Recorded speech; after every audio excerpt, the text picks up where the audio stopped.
After the successful launch of the NELTI initiative in Tashkent a few days ago, allow me from Bukhara, the city also called the fascination of gold, to present my sincere wish to transform this new initiative into a new success story for the RU.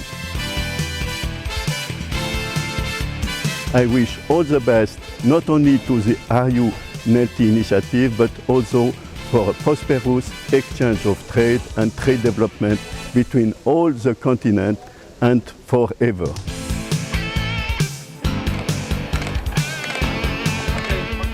Nine months have elapsed since the start of the project. This has been a period of intense work for the IRU, for its associations and hauliers.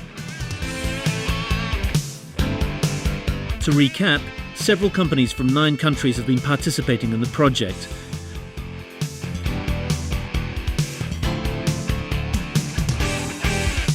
Throughout the period, they have been making non-stop shipments along 3 principal routes of the historic Great Silk Road.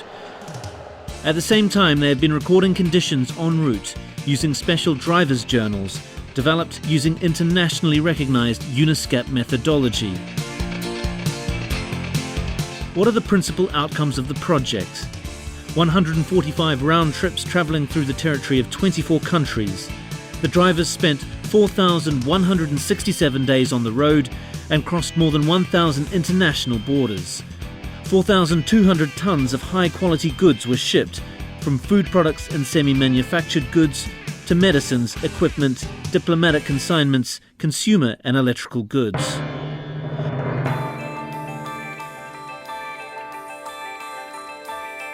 Road transport is not the world's fastest method of delivery, nor is it the cheapest.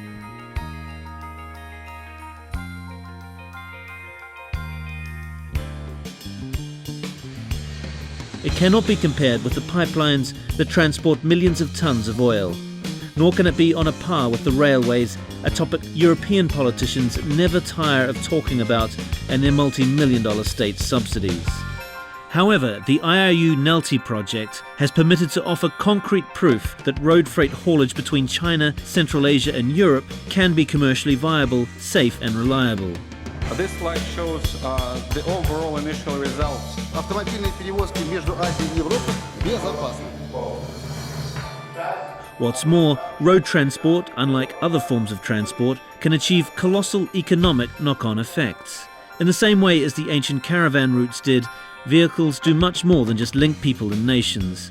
They are also responsible for creating new jobs, helping to integrate the economies of neighbouring countries and giving them access to all major world markets, from which they have previously been excluded.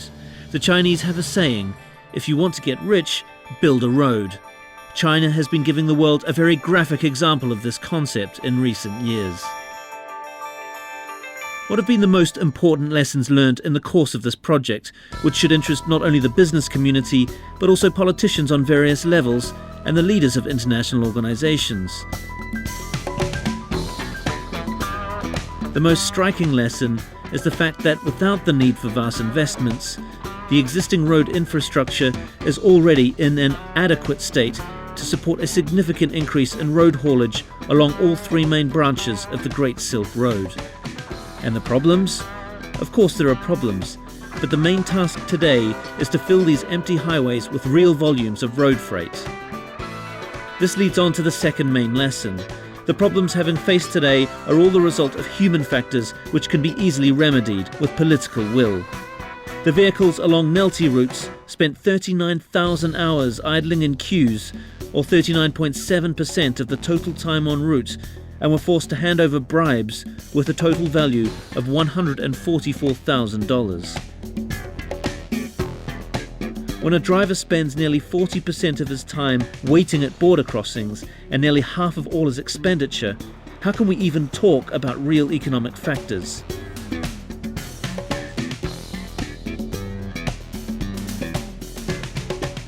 So how can these problems be tackled? Clearly, corruption cannot be eliminated overnight. But there is a solution. Procedures for crossing borders need to be made, streamlined, and transport as straightforward as possible. This is where the governments of transit countries can play a significant role. They need to sign up to the key UN international trade and road transport facilitation agreements as soon as possible. At the same time, they need to set aside the current ineffective system of total control at border crossing points and introduce internationally recognized risk management systems. This is our third main lesson.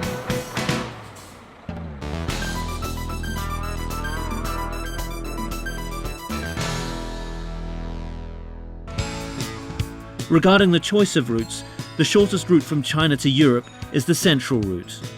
However, it involves crossing two seas, the Caspian Sea and the Black Sea. The IRU NELTI project has shown that in the best-case scenario, the Central Route can be covered in 5 to 7 days. But this necessitates dovetailing the ferry schedules, which are currently geared towards servicing rail shipments, at least as far as Caspian Sea ferries are concerned. New logistical solutions need to be found, which involve thinking outside the box. A step towards this would be the setting up of major logistical and consolidation centres in all the countries which share a border with China. As well as acting as staging posts, they could in future also take on certain manufacturing functions prior to shipping goods to their end users. This forms the basis of the fourth and fifth lessons learned from the project.